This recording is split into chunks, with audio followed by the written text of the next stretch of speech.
Two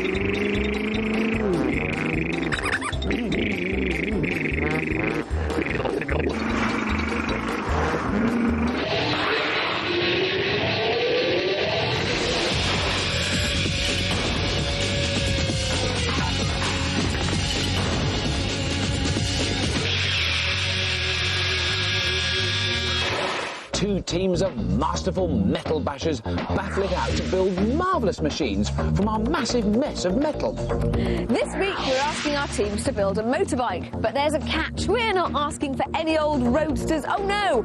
We want machines that can burn rubber on land and make waves on water! Woohoo!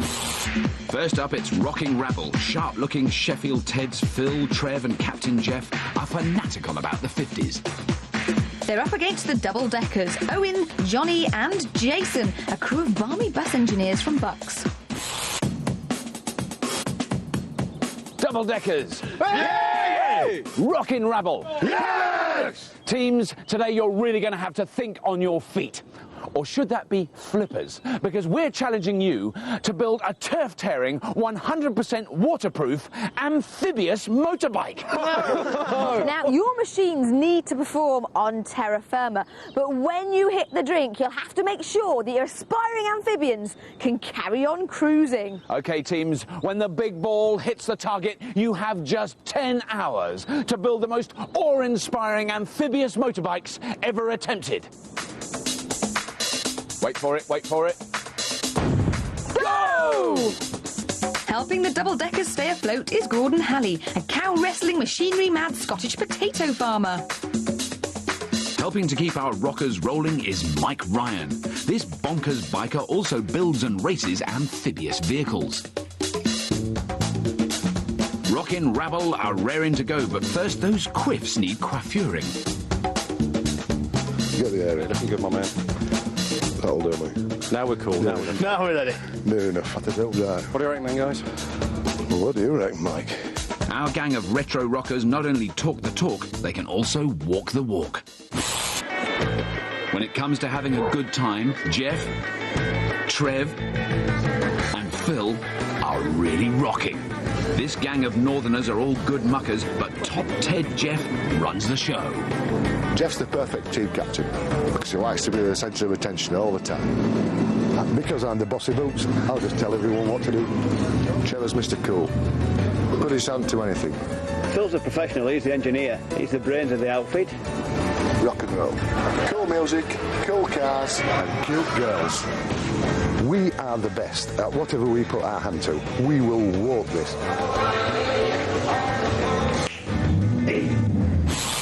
Best mates Owen, Johnny and Jason all work at this bus garage in High Wycombe. Head mechanic Jason runs the depot and will captain the team on the heap.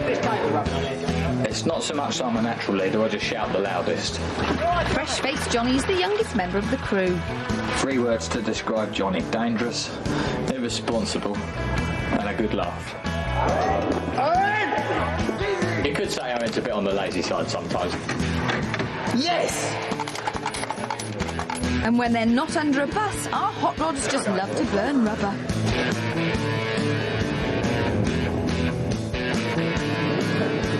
We're the best. We can make anything out of anything. We're the double-deckers and we're going to win! Well then, chaps, an amphibious bike. So the first thing that we're going to need is a bike. So we'll start with a bike. Hopefully something powerful, but we need to make the thing float. Maybe barrels. Next problem is drive. Very important. What I would like to see is a propeller. Propellers are good. They bite into the water, give you drive. Our rockers are after a light and clean motorbike. They'll weld sealed containers, probably oil barrels, to the bike's frame to float it. And add a propeller at the back to power it through water. As long as their barrels are balanced, the Ted's machine should go like greased lightning on land. But when it hits the drink, this less than streamlined design might be sluggish, and it may just chug through the water. So what do you know about amphibious motorbikes then, Gordon? Have you got a plan? You know a lot more than we do. A rough plan, very rough plan. Let's hear your plan. Which is basically this. We're going to get a boat of some kind, hopefully one that floats, and we're going to insert a motorbike in the middle of this. We're then going to put supports out here and a shaft across here driven off the back wheel with paddles on it. Right. Drive us through the water. I can see that. How many cc's are we talking? 250? Minimum 250. Yeah? Yeah. More like a 500 then. Yeah. The double-deckers plan to knock up some kind of hull from scratch. The bus mechanics will then cut a hole in the middle for the bike. They'll seal the hull back up to make it waterproof and plonk a big paddle wheel at the back to power it. This bike in a boat should be at home in the water, but on land the rider won't be able to put his feet down, so it could be an interesting balancing act, keeping the bike on the straight and narrow. Right, chaps, we need to go and do some shopping. Let's get cracking. It's the north versus the south, as our teams scramble to scavenge scrap to make their ambitious amphibians. And at the top of both teams' list, a motorbike. There's a sandwich from 1982, do you want it? Bee-bopper-lula. Yorkshire Ted's Phil and Trev are going like greased lightning. I've just found a 350 motorbike. We're just putting a trailer now. Excellent. Southern bus boys Owen and Johnny's search for a bike seems to have stalled. Come on, where's my motorbike? Back at the depot, team captain Jason's unhappy about the delay. I said, I wish these boys would bring us something back. I'm scratching your head. Where's my motorbike? The double-deckers are behind on their timetable and run for the bus. Johnny's bagged a bike. Excellent. We have a motorcycle. And it looks like it's just the ticket. Hey, where did you find that shiny motorbike, boys? Jason's happy with the bike and orders his bus crew back en route to find something to float it in. Something that floats. Go on, off you go. Right, let's go. Yeah, away, yeah. Rocking Rabble have found a motorbike. Now they want a propeller to power it through water. Can't see that being much good neither. I'll take it anyway. Great balls of fire. Trev's found a lawnmower. Now he's got a radiator fan. That will do. I was wondering about propeller, and then we found that, if that's any good. Forget it. So don't any of this? No. Look in the vicinity of a boat. Not the garden department. Busmen Johnny and Owen want something they can bodge into a hole to float their chunky bike. This fan roof could do, but turning it into a boat could take forever. So they've made a beeline for a flotilla of dinghies. Well, yeah, you and me both, mate. It's full of holes, but our boys are hoping this old leaky tub will save them from having to build a hole from scratch. Hey, double deckers, how's it going? Oh, yeah? Not bad. Floating motorbikes? You've obviously gone for the floating bit here rather than the motorbike bit. Yeah, we've already got the motorbike, so... Oh, rats have aqueducts. So you put your bike in the boat and away you go. Maybe we'll put it on the top. Nice little sun deck on the back there. And we'll sit You're getting adventurous a few now. pina coladas on the old bow. Beers in here will be sorted. This is going to be like the QE2 party boat and floating motorbike. So will this rotten old hull stand up to a full inspection back at the bus depot? Yeah. I don't like the way it's separating. We could use it at a push.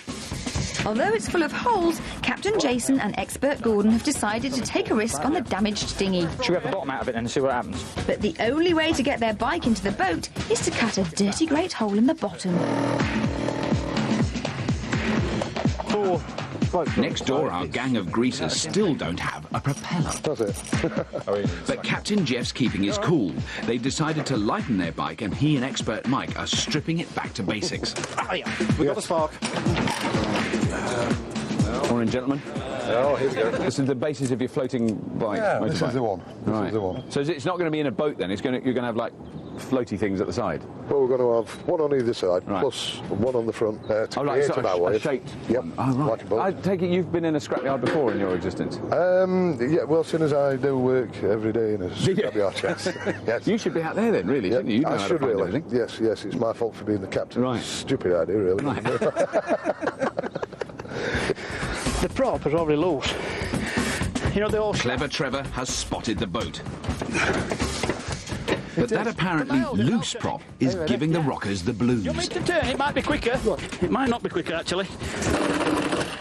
Can we get Oxy settling down?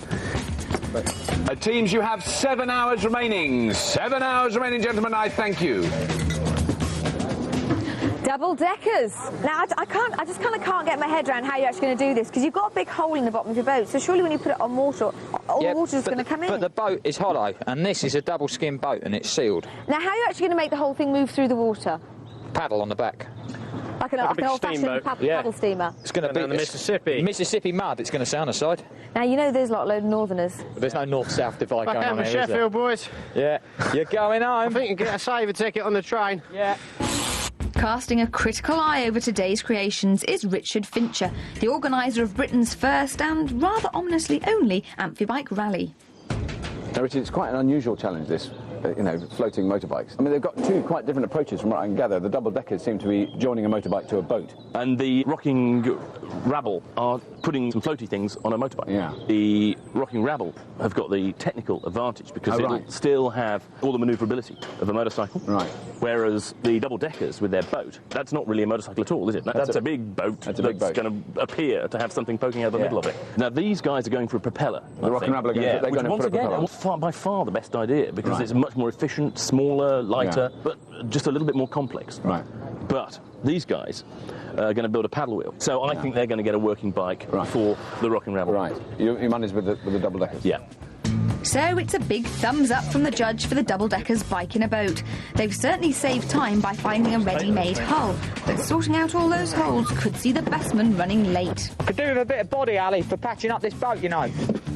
The double-deckers are sticking with what they know, and it's back on the bus to bag a bit of old bodywork. The rockers are still having prop problems. I could do with a grinder. And it's brought progress to a standstill. We're getting nowhere fast. To keep his spirits high, jukebox jiving Jeff's ordered up some Hepcat sounds. But if his mates don't get a handle on that prop, he could soon be singing the blues.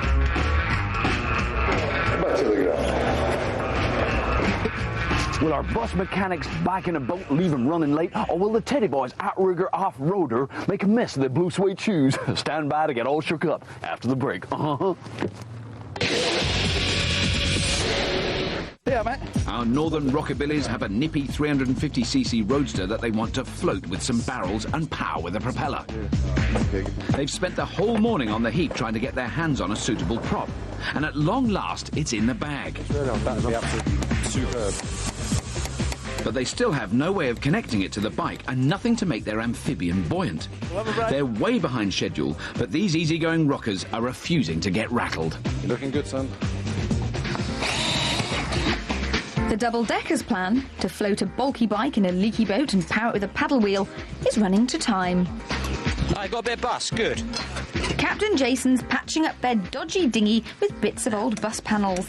Now, where was I? But to stay ahead of the game, our bus mechanics need to work out how to get a motorbike to turn a paddle. One chain's going to come off.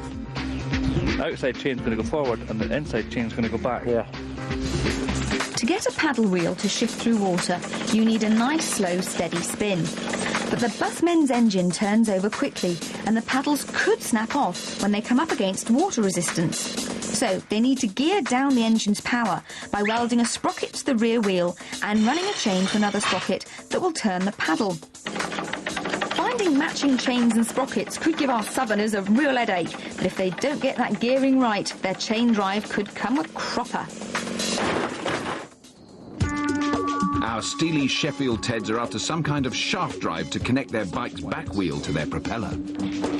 Trev's on the trail, but sussing out a shaft is causing our big bopper a whole heap of bother. Is this the chain that goes with them sprockets? Yeah. Is it? Well, you better make sure. The busboys from Buck's plan to power their paddle wheel by chain drive is coming together. They've already got their hands on a chain and sprocket. All they need now is a second sprocket. Johnny's found the back wheel from a motorbike, and it looks like our busmen's luck could be in. Ah, wheel has landed. Who's the man? That's going to be all right. That's made of steel, that. Yeah. That'll weld on there. Sorted. With all the parts for their chain drive safely on board, our bus engineers can really start putting their foot down. With the sprocket that size.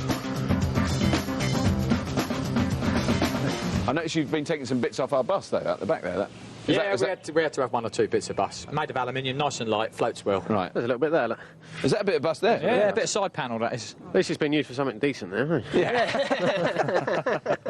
For the average sort of non-marine going person, seeing a large boat with a huge hole in the bottom, they might think it's not going to float, but it's presumably a sealed flotation device. Right.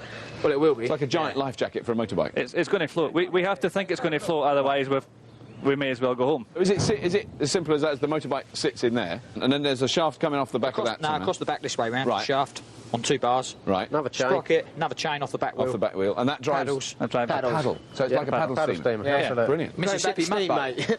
Yeah. Sheffield Ted's the rocking rabble might have a cutting-edge propeller, but they're still struggling to find some sort of shaft drive to power it. Have you tried inside them vans and rubbish like that? Trev's getting really desperate, and he's rustled up a chicken rotisserie which he thinks is finger-looking good. I want that. That looks like to me like a gearbox that'll turn that drive into that drive for its propeller. Trev's find may be just a job for slowly roasting chickens, but it's left a bad taste in expert Mike's mouth. 600-to-1 ratio. That's what he says. That's right. That's what he says. Mike reckons that chicken rotisserie is a total turkey. Their back wheel would have to turn 600 times to spin the prop once. Yeah, since the last time we talked, Richard, they seem to have gone backwards, the teams. I mean, there seems to be less to look at now than there was before. I mean, because the double-deckers, they're sticking with their boat with a big hole in it. Because they're going to have a paddle. It sounds like there's going to be a lot of splashing, particularly with their machine. There's an awful lot of splashing. Actually, that's one of the things I did think of, is that when you put an ordinary petrol engine into water, they tend to not be that happy. Yes, because as they go through the water, the water's going to surge up in the middle of it, and then you have to hit the coil or the spark plug lead or something like that, and it could short it out, stall the engine. That's the same for both teams, though. I mean, the Rocking Rabble are having the same problem, presumably. Well, yes, they will, but if they can build some nice shaped floats, then the water will flow round floats rather than come piling up into a big hole in the middle. Yeah. They might have the most hydrodynamic design, but our Rabble's failure to scavenge a shaft drive has left them shaking all over. You need to take it off. Well, keep looking. Keep looking. Yeah, keep looking, brother. They're in a tight spot, but tough Ted Phil thinks he's found just what they need, a shaft drive from a motorbike. I think I found it. This clever bit of kit contains groovy gearing that will allow their bike's back wheel to turn their prop. Oh, what we got there then, my man? OK, this is brilliant. One turn of this will give us 3 turns to the propeller, which is good. The rockers are all shook up. Finally, the once ragged rabble can check out of Heartbreak Hotel and really get rolling. Pull it round. How's that? How's it all looking? It's looking quite good, actually. OK, so what stage are we at the moment? Because we've only just sourced this gearbox not very long ago, we've got to find a way of fitting it onto our drive. OK, so basically you've got your motorbike there. You're going to propel it forward, I'm assuming, with this propeller. Yes, that's our screw. OK, and how is that going to attach to that? Right. What we've got is... One we prepared earlier, so... That will eventually fit onto the back wheel of our bike, which will turn this. It will turn the prop, which goes, of course, that direction. That will fit on that? That will go that way, and But propel us through the on water. the right way? You've got such a pretty face, are you, Jeff? I'm not even a pretty face. 4 hours remaining, teams. 4 hours? Hurry along, guaranteed no waiting. Thank you very much indeed. You can't lift the boat over it, you've got to put the bike in it. The double-deckers are really revving. They've finished the chain drive for their paddle wheel. Next, our mechanics need to weld their bike onto their fiberglass boat. That's moved. They can't weld onto fiberglass, so they've got to screw metal plates to the hull to fix on a frame. This means they've got to make even more holes in their already leaky craft. I say, old chap, you've wrecked my boat. Meanwhile, the Teds are working wonders. They fixed their shaft drive to the back of their Amphi bike and popped on the propeller. OK, what we want is 2 floats. But what our rockers need now is something to make their bike buoyant. Trev scavenged some school lockers. It's full of whisks. Jeff's not sure those lockers will float his boat, but he's confident they'll make a prow that will cut through the waves. I'll get some bottles of water, Aaron, before I set the boat alight. Are we happy there? Happy? Yeah, something across here. The bus crew are starting to get hot under the collar. They need to weld a frame on the boat, but the heat is melting the fiberglass hull. Every time you weld, put some water on it. Yeah. Just do it a little bit at a time. It's a tedious process. It could take hours to fit the frame which will hold the bike. Jeff's plan to bash a battered locker into a purposeful prow's going great, but perhaps he should have emptied out the school books first. There we are, you're out.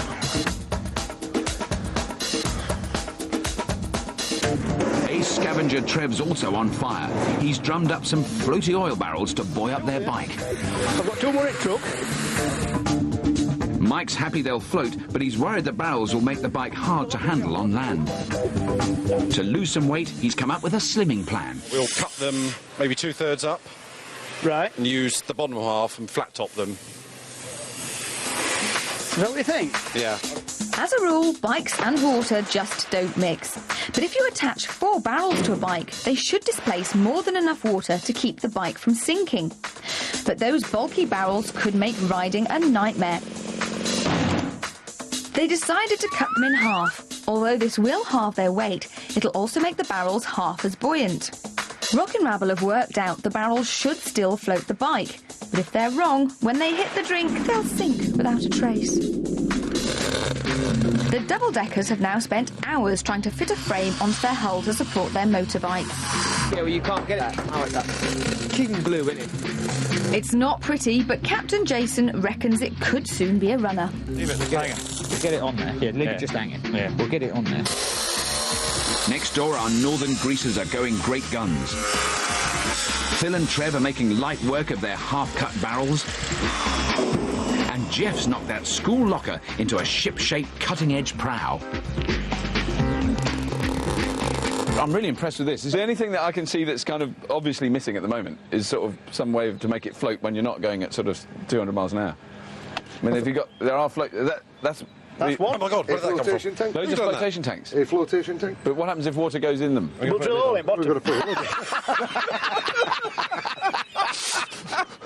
But are you going to sort of seal them up or something like Yes. that? Oh, are you? Right, okay. Yes, we've got to put lids on. You're going to put lids on them? Yes. Very good. And what about the front? What about your prow? We'll let it cool down and caught fire, innit? Yeah. I thought I saw a lot of smoke coming over at one point. There was just a little. Yeah. So was there still files in the filing cabinet when you cut them up? The double-deckers are running a limited service and have resorted to a quick fix with foam. I'm gradually going to fill the boat up with foam as we go along. Choosing a fiberglass hull might have seemed a good idea a few hours ago, but it's certainly now causing havoc with their timetable. After a sluggish start, the Steel City boys are forging ahead. They've moved on to fitting up a frame to fix their barrels to the bike. Things are going so well that Ted's even have time to teach Lisa some fancy footwork. Oh, she gets all the fun. Oh, no. There, see? There is it.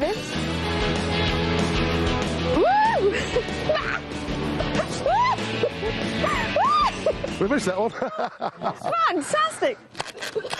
Will the double-deckers give the rocking rabble a one-way ticket to Heartbreak Hotel? Join us after the break for more amphibious action. Hold tight, please. We're bringing our team's ambling amphibians to this test site for a dose of double trouble. First, they'll do battle on land, and then go head-to-head on some H2O. Northern Ted's the rocking rabble are jitterbugging their way into a comfortable lead. Yep. Their plan to float their roadster with cut-down oil barrels is shaping up nicely. Jeff's bodging the barrels into place while Trev cuts up plyboard lids to keep them watertight.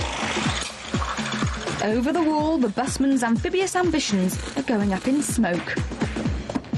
Put it out, Johnny. That's the end of that welding glove. It's taken hours, but they've finally welded their bike to their fiberglass boat and added a frame for a paddle. Now I've done this boat up. Better get paddling, ain't we? They're up the creek, and there's no sign of a paddle.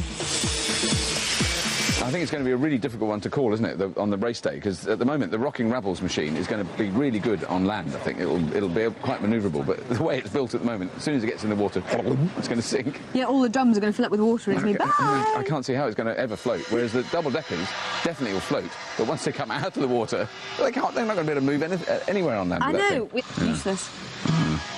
I wouldn't want to put money on it. I wouldn't want to put money anywhere near it. In fact, I wouldn't want to go anywhere near it. In fact, I just wouldn't. In fact, we're not going tomorrow. Johnny, hey, 15 inches, yeah? With their hull finally fitted out, the double-deckers can get rolling on their paddle plan.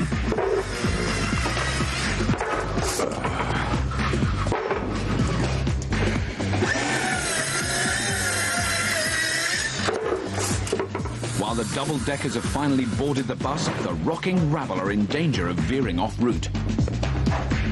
Mike thinks their locker-cum-prow is so bulky it could sink their hopes. Concerned about the weight of this.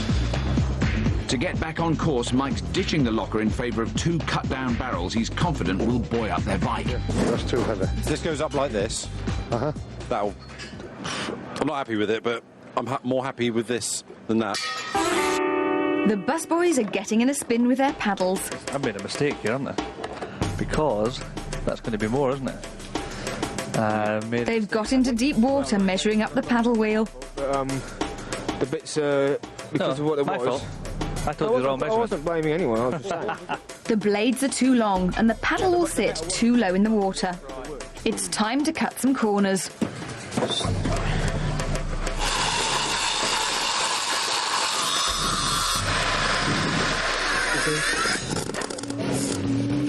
To become happy paddlers, the double-decker's paddle wheel needs to be set at the right height. To pull properly, paddles need to be placed just below the waterline. If the paddles are too low, they won't be able to shift the heavy weight of water. If they're too high, the blades will spin around wildly, spraying out lots of fresh air. Teams, you have 1 hour remaining! 1 hour remaining, teams! Thank you! That means bedtime in 1 hour. Our big boppers are feeling buoyant. They've welded their battered barrels to the bike and bolted on watertight lids. Mike's happy the barrels are balanced. Keep that the one where it is, that's fine. Next stage, steering. The ever-resourceful rabble have it sorted. They've rustled up a rudimentary rudder from a piece of sheet metal.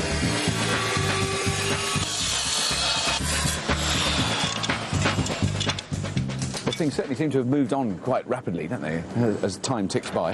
Yeah, it's now clearly 2 boaty type things.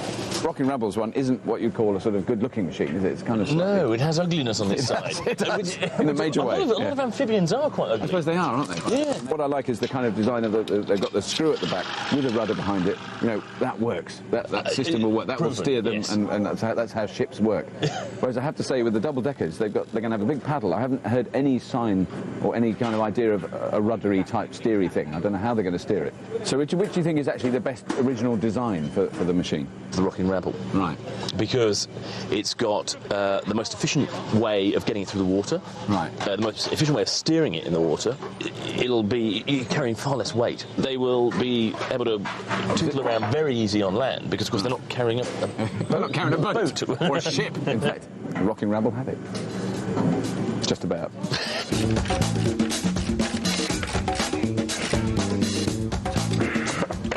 Despite failing to get the judges' backing, the busboys' bike in a boat is looking seaworthy. I think we've got to weld it on there. Yeah, weld it on. Just weld it on. They've cut down their paddle wheel and they're welding it to the boat. They made a major boob here. Equidistant between the side of the motor and the sprocket. But now the bus crew haven't left enough space to slot their paddles together. It's a tight spot, but a quick bit of guesstimation from Gordon and the lads are back on track.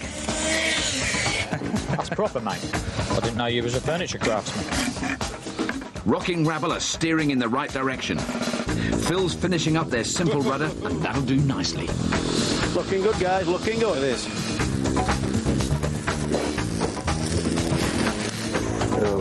Wouldn't mind to see a bit more welding around there.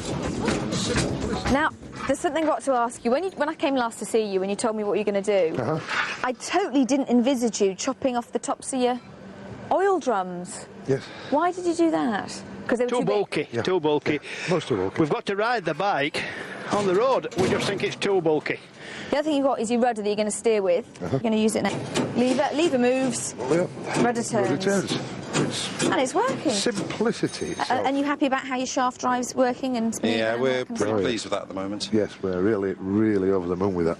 Is it possible to have a look at that going round? Or... Let's go. So you rock it forward, no, and it spins round. Oh, there she goes. There you go. It works. Keep it going. By Keep George, it going. it works. A little bit further. And that should join up in the sprocket. The men in red are nearly home. That long chain is connected to the paddle wheel. The paddle will throw up lots of water, and to keep the engine running, Jason's adding an air intake that'll hopefully be well above the waterline. The gearing down definitely works. The wheel is going a lot faster than the paddles. The paddles won't go around too much faster than that when you're driving it. No, if you're not thrashing it, it'll be fine. Do the job. But it's going to be an intriguing ride on ground, isn't it? I mean, I can see it going in the water really well, but it's just the land bit is a bit of a mystery. I don't know. I think I'm a bit more confident with the land bit actually. Owen, get on. You'll be gracefully floating around, isn't it? Yeah. Is there a possibility as you go up the ramp, because we don't know how steep it is, we have to hope it's not too steep, that the paddles are going to hit the ground? If it's a gradual climb out of the water, I don't think it'll be a problem. Yeah. But I think if there's a bank or an edge or anything, no chance. Here you go. The double-deckers still need to work out how to steer their bike on water. Jason's come up with an interesting new concept in marine engineering, a rudder at the front of the boat. That is absolutely sexy, that is. Teams, you have 30 minutes remaining. 30 minutes build time remaining, teams. Go buy a new watch. It's the last desperate dash to the finish for our two teams of amateur amphibians. Our northern rebels with a cause are giving their ridiculous-looking Amphi bike a right good revving.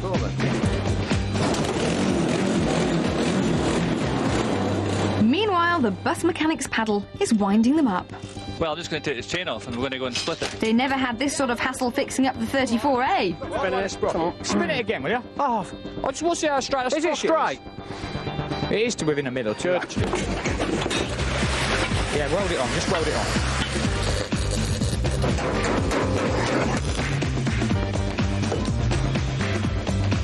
5, 4, 3, 2, 1.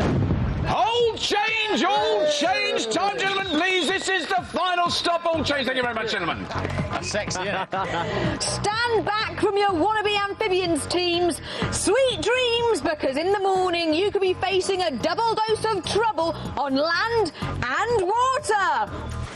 There you go, Johnny. Look at it. Good. The double-deckers have cobbled together a truly ugly amphibian from a leaky old tub and a rickety roadster. But can it paddle them to victory, or will it leave them high and dry on race day? The rocking rabble have gambled all on a bike, some battered old oil barrels and a propeller. So will their luck hold, or will our hepcats leave the competition empty-handed? Find out after the break. Our team's audacious Amphi Bikes face a tough day ahead. They'll be tested for speed and manoeuvrability on dry land before they face the ultimate test, whether they can navigate on water. The challenge consists of 3 courses. In round 1, we'll test their speed and steering on land around our tricky slalom. Round 2, we'll see who's the fastest on the wet stuff. And finally, it's the big one, a head-to-head race from land to water and back again. But before they race, the teams have 1 hour to get their vehicles up to speed. The rockin' rabble have made some last-minute adjustments to the rudder. Just to reduce the sliding. That's not a brake, is it?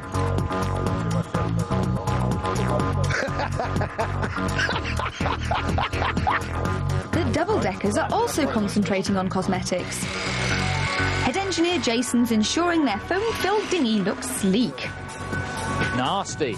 While expert Gordon's decided to christen their paddle boat the good ship Kawasinki.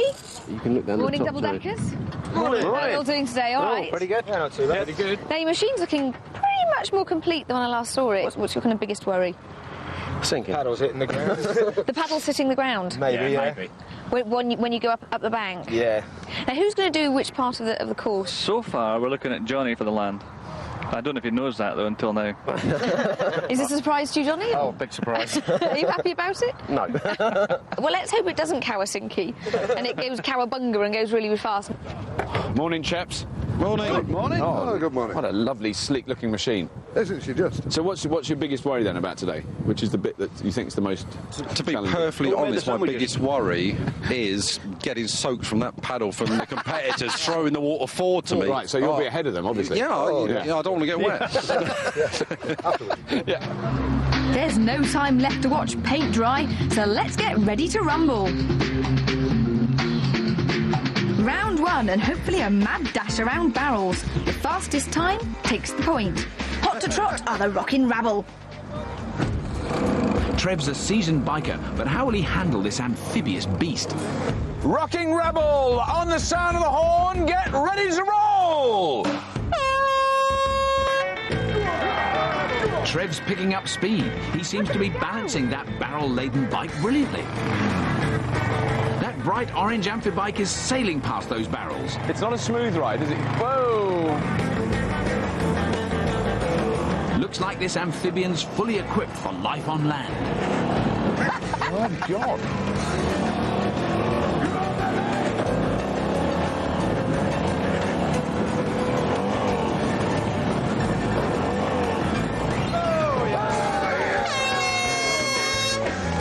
And it's still complete. It's still complete. Completely brilliant, fantastic. How difficult was it to balance? It's fine into the first bend, and as you come out the second bend, the wind catches you, and it threw me in the wrong angle. Just missed one of the barrels. Well, it's brilliant driving. You didn't hit any of the barrels. Do you want to know your exact time? Yeah, go on then. Yeah. 17 seconds. Well done. The Rocking Rabble's brilliantly balanced Amphi bike is definitely up and running. Waiting at the bus stop, it's the double-deckers, with a very brave Johnny in the hot seat. With his feet firmly above terra firma, he needs his whole crew to keep upright. Double-deckers, hold tight, please. On the sound of the horn, leave the depot. It's standing room only, and Johnny's boldly going where no bus driver has gone before. Oops, sorry, lady in the back. Oh, dear. I think we have a major steering problem. He's like a duck out of water and calls in backup. It's all over the place. Take it easy, just go slower. A quick push and off he flies. Straight into a cone. It's hardly an advert for public transport, but Johnny seems determined to bungle on. This hasn't been a busman's holiday, but Johnny's made it over the line and seems to still be in one piece. That was just one of the funniest things I've ever seen. It looked like you were riding a bull. OK, well, it was incredibly funny, but look on the bright side. You made it to the end, your machine goes, and it's still in one piece. So your total time, including all your time penalties, was 2 minutes 15. So better luck in the next round. All right, I'll see you later on. It was a highly entertaining run by the busman, but rules are rules, and the rockers grab the point.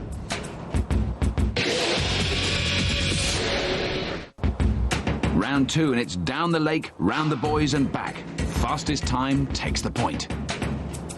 The busmen have switched crew.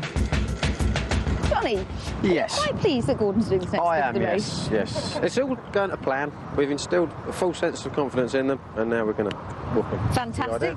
It's a good plan. I hope it comes together. Very best of luck. I'll see you later on. Cheers. On the sound of the horn, it is time to sink or swim. Go! Go! That's looking quite deep in the water. But it's powering him forward. Go on, Gordon, keep it up. The double-deckers seem much happier on water. Now for some front rudder action. Oh, he seems to be going completely the wrong direction at the moment. Yes! It may be unconventional, but with some fancy footwork, Gordon's got their craft back on course. Lisa to Robert, do you read me ever? Reading you loud and clear, Lisa. Well, there's some amazing use of body weight shifting going on. It's definitely moving along. That's it. Go on! Go on! It's not pretty, but he's past the second buoy. Come on, mate, you're doing a great job. He's back on the straight and narrow, and nimble-footed Gordon's just got to hang on and steer her home. Oh, double-deckers. I've got to say, Excellent. Gordon, That was I'm superb, so mate. impressed that you made that round. Was that one of the more difficult things you've ever done? That was quite hard, yeah. Excellent use of body weight shifting around the vehicle. Yeah, to get it all to over the work. place, wasn't he? He was at the front, over there. When I opened the throttle, I could get it to turn. I really wanted to be in front of there. He's the man, Gordon, isn't he? Definitely. With a show of true grit and some impressive gymnastics, Gordon clocked up a respectable 3 minutes 58 seconds. The wind's picked up and the pressure's back on the Rocking Rabble. Will their sawn-off barreled amphibian get blown off course? Rocking Rabble, the time has come. Now, the wind has got up somewhat. How do you think he's going to do, Jeff? I think he'll do fine. OK. I think that the wind's only, it's only the peas he had for lunch. Don't worry. Rocking Rebel! On the sound of the horn, wet your winkle pickers! It's going well. The propeller's churning up the water. This rocking boat's really starting to chug. Oh, not like It's going remarkably well. Who's got a stopwatch? Mike's storming towards the boys. Oh, yes, yes, look at it. And he turns. And he's turned them brilliantly. Come on, now we've got the wind with us as well. This aquatic contraption's proving to be a smooth mover. Pop the wheelie back up. Go on, lad. Oh, and he seems to have some engine trouble. Puff of smoke coming out of the exhaust. It slowed him slightly, but he's still making good speed.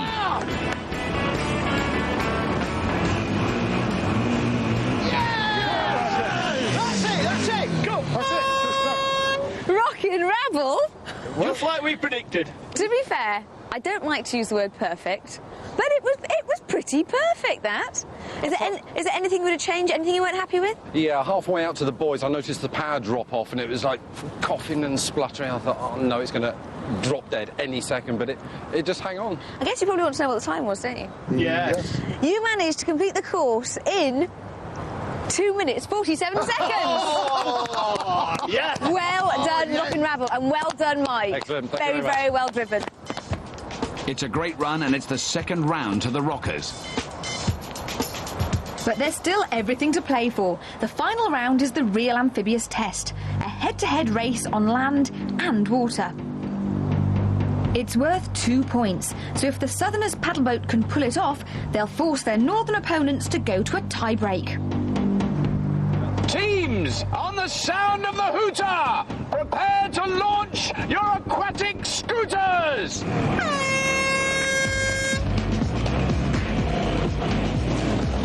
They're both safely into the water. Now they're truly amphibious.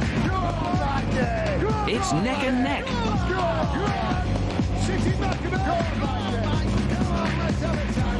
But the Rockers' prop-powered Amphi Bike is beginning to take the lead. Oh no, they've collided.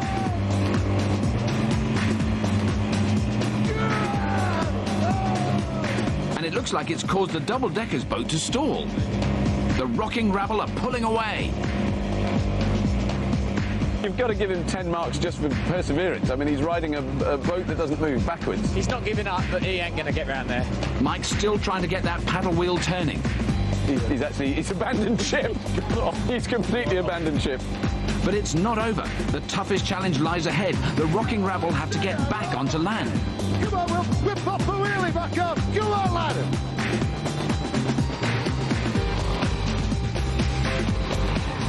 He's coming up the bank. There he goes. And with a gentle push from the Teds, Mike makes it up the bank. Rocking Rebel have taken the points and secured their passage into the next round. That worked really, really well, didn't it? That was quite amazing. Should have made a pedal boat. He's still done it right.